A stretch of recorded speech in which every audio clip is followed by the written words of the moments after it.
It's being called an epidemic. Today, 1 in 4 crashes are caused by distracted driving. What are the repercussions of driving distracted in Minnesota? And what is law enforcement doing to eliminate inattention behind the wheel? I'm Rana Kamal. This is Our Issues Twin Cities.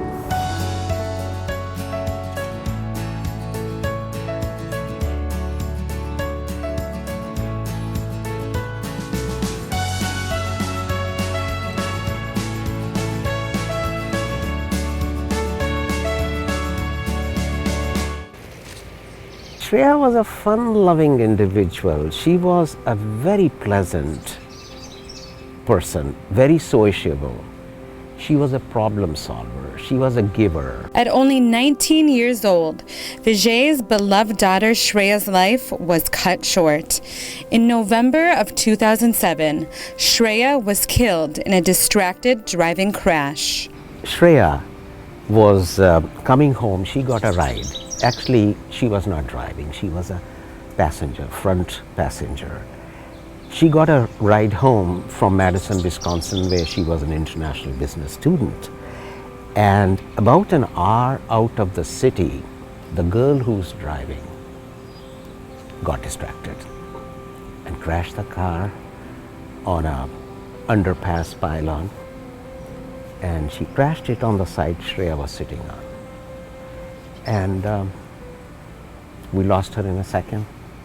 In one split second, her life was taken away, as you said. Yes. How did that change your life? How did that change your family's life? Well, it changed us. I would say that it changed us permanently. What was before 1st of November 2007 was so different than what happened afterwards. We went into what I would call is a post-traumatic growth period. And that is what we have been going through for the last 8 years. Distracted driving has quickly become one of the leading factors in car accidents across the country over the past few years. We are seeing fatal crashes. We are seeing families affected, innocent families that are being hit by distracted drivers, losing spouses. In some cases, kids are being killed. Minnesota State Patrol spokesperson Lieutenant Tiffany Nielsen says one of the major factors of distracted driving is the increase of people using wireless devices while behind the wheel. How has distracted driving affected our state in particular? Last year in 2015, we had an increase in traffic fatalities. We've always been driving downward, a downward trend, but last year we had an increase, 412 deaths in 2015, and in 2014 was 360. So that's a pretty significant jump. Of those fatal crashes in 2015, distracted driving accounted for 74 deaths. Think of the victims. We always bring it back to the victims and their families. When someone leaves their home at the beginning of the day, you expect them to come home at the end of the day. You get that knock on the door. We have to always bring it back to the victims. Donna is the Office of Transportation Safety's director. Everyone thinks I'm a good driver, it will never happen to me. But it really only takes that split second to change your life forever. The average distraction is 3 seconds. At 55 miles per hour, a car travels the length of a football field in 4 or 5 seconds, the average time it takes to send a text. In 3 seconds, so much can happen. How frightening can that be? 3 seconds at 55 miles per hour, you're traversing the length of 2 football fields. That is an incredible distance to be driving a vehicle. Imagine closing your eyes and driving 55 miles an hour, the length of a football field, and then opening your eyes and and that's what's happening when you're texting and driving. You would never put a blindfold on and drive that, but for some reason people feel that they can look at their phone and still drive in a safe way, but the reality is it will catch up to drivers. They might be able to do it without a problem, but eventually it's going to catch up. Maybe a vehicle stops quick in front of you, maybe something comes into the roadway like an animal or a ball or a child, and you don't have that ability to process that information and react and avoid that obstacle.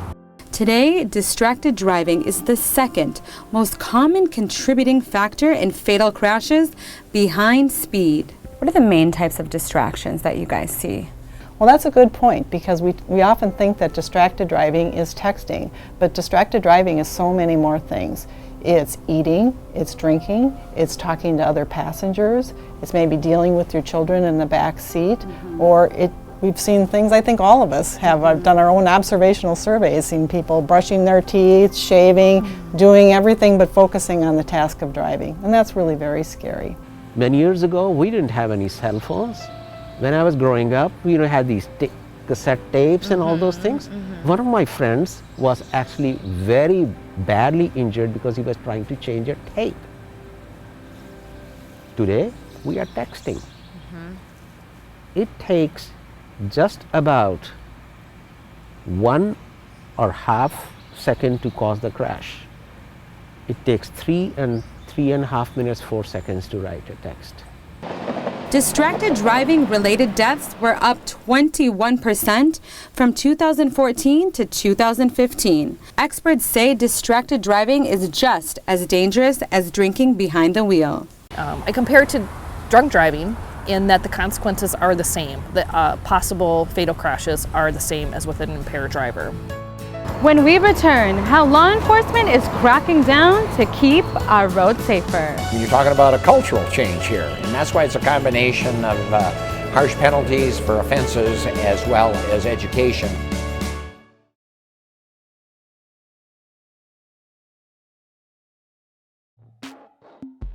One out of every 4 crashes on Minnesota roads is caused by drivers who were distracted. The simple truth is that this texting while driving is causing irreparable harm and damage to people's lives and people's properties, and it's got to stop. Distracted driving is an issue close to home for Congressman Nolan. I've had a number of friends who have been severely injured in car accidents resulting from people who are texting while driving. We need to, number one, is change our culture so that every family and everybody knows that it's something you can't do. And then change our laws, impose some harsh penalties for people who are texting while driving. We do that for drunken driving. Texting while driving is even worse than drunken driving, they tell us. So we need to change our culture, we need to change our laws, and we need to put a stop to it. Under the wireless communication law, all drivers in the state of Minnesota are prohibited from texting while driving. In Minnesota, it's illegal to access the internet, whether you're going to text or access the internet for Facebook, Snapchat, anything like that, while you're in traffic, and that includes whether you're stopped at a light or a stop sign. While cell phone use is legal while driving, it is prohibited for school bus drivers and teen drivers under the age of 18 during their permit and provisional license stages. What we try to tell people is you should really limit your use of cell phones, and really that's not a place behind the wheel is to use a cell phone. So we would like people to just make that conscious choice because it really is not safe to do while you're driving. When you're in a phone conversation, you really are lost in thought. You have inattention blindness. You can be looking straight ahead and you are not seeing what's coming across in front of you because your mind is focused on the conversation. It cannot multitask. What are the repercussions of distracted driving when you're pulled over for it? Well, if you're stopped and the officer believes you were using your phone to communicate by text, email, or electronic messaging, they're going to ask to take a look at your phone and try to determine and try to prove that that was the case. If you get a citation for it, the first violation is $50, and with court surcharges, the total is going to be about $140. If you're caught a second time and convicted, that's going to be a $225 additional fine. So the lawmakers passed a law this past year, 2015, that increases the fine for people who are caught a second time using electronic devices, sending messages while driving. 972 citations were handed out for texting while driving last April after Minnesota law enforcement led a crackdown targeting inattentive drivers. How has law enforcement cracked down to keep our roads safer? Well, I can tell you since the law was created, the State Patrol, we've increased our enforcement by 1,600%. A lot more officers are looking for this. We've been to crash scenes where we know that this phone use resulted in a death. So officers are aggressively enforcing it. In 1 week in April, we had an annual distracted driving wave. 972 citations were issued across the state. That's in a 1 week period. And there were individuals that were stopped twice in that same 1 week period for the same violation. They use what we call high visibility enforcement. It's a planned, organized events where several law enforcement agencies from one county will get together and plan events. So it's highly organized, it's highly publicized. They let people know that they're out there, they're working in groups, and then we report after the fact, you know, how many citations we had. So it's quite effective and it works, and what we want is people to feel like they have a chance of getting the ticket, so they will make that conscious choice not to do that behavior. How important is this crackdown? It's incredibly important. One thing that I find is that drivers are becoming more aware of the dangers, which is good. That's what we want people to realize, that this is a big distraction, using the phone while driving, sending messages. But I find that people aren't ready to put their phone down yet. They want the driver next to them to not use it, but they're not quite ready themselves. It's very hard for people to not respond to a text. The text is a very fleeting value compared to an email or a phone call. And so it's just fascinating how much research is being done, that this is not easy for people to just stop doing. It starts the discussion. You start the discussion with your family, with your kids, with your loved ones. I want you to come home at the end of the day. Is that one text, is that one phone call worth it? No. And on the federal level, Congressman Nolan, who is on the Transportation Committee, is working to introduce new bills and increase distracted driving penalties. We need to, on an incentive basis, make sure that every state understands that they could lose federal funding if they don't have strong laws against texting while driving. And then secondly, we can provide some educational funds as well to try to help change the culture of driving and let people know exactly how disastrous the consequences are. At 55 miles an hour, in 5 seconds, a person travels the length of a football field. And you're going rapidly down a highway. I mean, it's a prescription for tragedy, and people need to understand that. I don't think they do. So it's a combination of educating, changing our culture, and then toughening the laws of people who don't get it. That'll get their attention if nothing else will. Only by working together can we create new habits that will make our roads safer. The blueprint will contain new policies, new priorities, and new actions laser focused on abolishing distraction. That is the message. Following his experience of losing his daughter in a distracted driving crash, Vijay wrote One Split Second that brings real-life stories, facts, and research about our behavior behind the wheel and how to end distractions while driving. So you have carried on Shreya's memory through creating the foundation and writing this book. What inspired you to write this book? The biggest incentive or the driver or the motivation was that even after close to 9 years of that crash that killed my daughter, there are hundreds still dying. 300 individuals have died on an average in the last few years in the state of Minnesota. What's the main message that you wanted to convey from One Split Second? Main message is that it is a shared responsibility. I cannot do it, a teacher cannot do it, we all have to do it as a team. When you start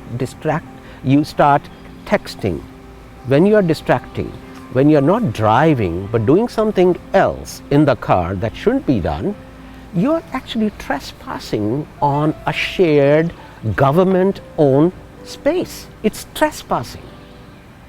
And you might say, oh, why I'm using that word trespassing? Because it's much more powerful. It means a lot. You're trespassing on someone else's liberties. We're talking about liberty. Oh, I have the right to do whatever I want. But you do not have right to kill. I have right to drive on that road safely. And if I am using all the safe practices, why shouldn't you? Up next on Our Issues Twin Cities, new technology targeting inattentive drivers.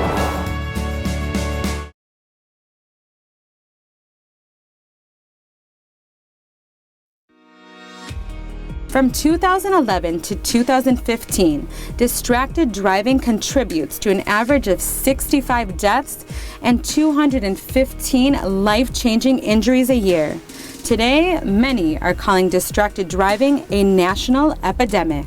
We had an onset of electronics so quickly brought into our lives. We have the smartphones, we have the electronics in the vehicle, and of course people are excited to use them. And I think that's what's brought it up to the epidemic level, because now children these days, they don't know anything different. They don't know that you never could talk on a phone that wasn't hooked onto a wall. And so in the car companies themselves, they're trying to manufacture things to be friendly. Automakers like Lexus are responding to the dangers distracted driving poses by adding new features targeting inattentive drivers. First thing that people want to do when they come in is connect their phone. And they want to know how connected their phone is, what all they can do. Take texting, for example. Your message will pop up on your screen. Voice command will read the text to you. Hi. And with a press of a button on your steering wheel, you can simply reply back by voice. Text Steve, how's your week going? Okay, your message is addressed to Steve Gramza. And instead of navigating your phone for music, you can access all your music by using the up and down arrows on your steering wheel. People just say it's great to have their phone connected, have full connectivity, and not have to actually pull their phone out and still have full use of things like that. So other features like the Lane Keep Assist can warn you if you begin drifting in another lane. All-speed dynamic cruise control uses radar technology to sense the speed of any vehicles in front of you. And the pre-collision system with pedestrian detection is designed to detect vehicles within the car's path under certain conditions, with the capability to brake before impact. What I advocate is make the decision for yourself before you're affected. People who have been involved in something will say never again. Well, make your decision never again before you've been involved in something. Put the phone away. And I think that's difficult for people. The temptation is very strong. So I recommend a barrier. Put your phone in a purse or put it in the back seat. Or if you have friends or family in the vehicle, let them operate the phone for you. If you need to send a message that you're going to be somewhere late, have the passenger send that message. The main thing is to make that conscious effort. I think people have to really dedicate themselves every drive, every time, before they start that car, because it's a habit. You have to be confident in living with the notion that progress is not an overnight process. It's something you have to be committed to. You got to talk to your spouse when you're driving in the car. You got to talk to your kids. You got to talk to your family, your friends, your political leaders. Make sure that they will step up and impose the kind of penalties that are necessary, because we have to stop it. It's costing us lives. I think we have to look back at what we did with seatbelts, the Click It or Ticket campaign. We have to look back at what we did with drunk driving. If you look in the 70s, it was very acceptable to go out and have several drinks and drive, and all the good old boys, whatever, I'm meeting you at the bar. People don't look at it that way anymore. It's been a culture change. You look at it and say, if you see someone who has too much to drink, I think you better, call a cab, designate a driver. We hear that all the time. Seatbelts, we had maybe 30% compliance a few decades ago. Now we're at 94%. People, you see someone without a child in a car seat or buckled up, you'd think, what is wrong with that person? And that's where we have to get with distracted driving, that there has to be a culture change. How are you using your personal tragedy to raise awareness towards the dangers of distracted driving? I am able to present a story because I'm a grieving father. I'm a person who lost a child. If it was someone else who is a teacher or a driver ed instructor, he would not be able to be so compelling. So I'm actually leveraging that episode, that grief, to present a more compelling message in front of audiences. And also at times I use strong words, strong scenarios. Like I regularly go to a AAA parent-teen panel in St. Louis Park at their head office every month. So in that meeting where parents as well as teachers are both standing together, listening together, I asked them a question, these kids. I said, you have heard my story. I lost my daughter to a distracted driver. And I will continue to tell this story for as long as I live.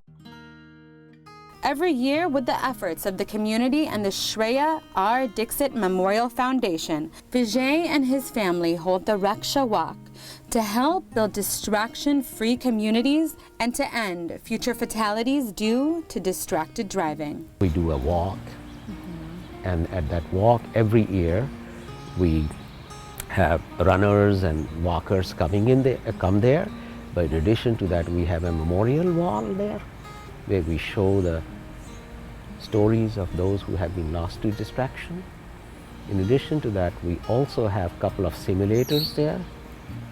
Attendees can put their hands on those and try this, how distracted one can get. And then we bring a real crashed car which killed. So we put it on a flatbed truck and then display it along with the story of the person who was in it. What do you want people to take away from your experience? The biggest takeaway is visualize yourself as, my God, what will happen if what Vijay is saying I had to say. And once you have that takeaway, then you start developing different action items, different strategies to do things about it. How will I be able to not go where Vijay has gone, grief-wise? Not the education, not the promotion part, but definitely on the grief side. Right. How could I avoid it? And automatically you have to drive distraction-free. Thank you for joining me this week on Our Issues Twin Cities. I'm Brenda Kamal. See you next time.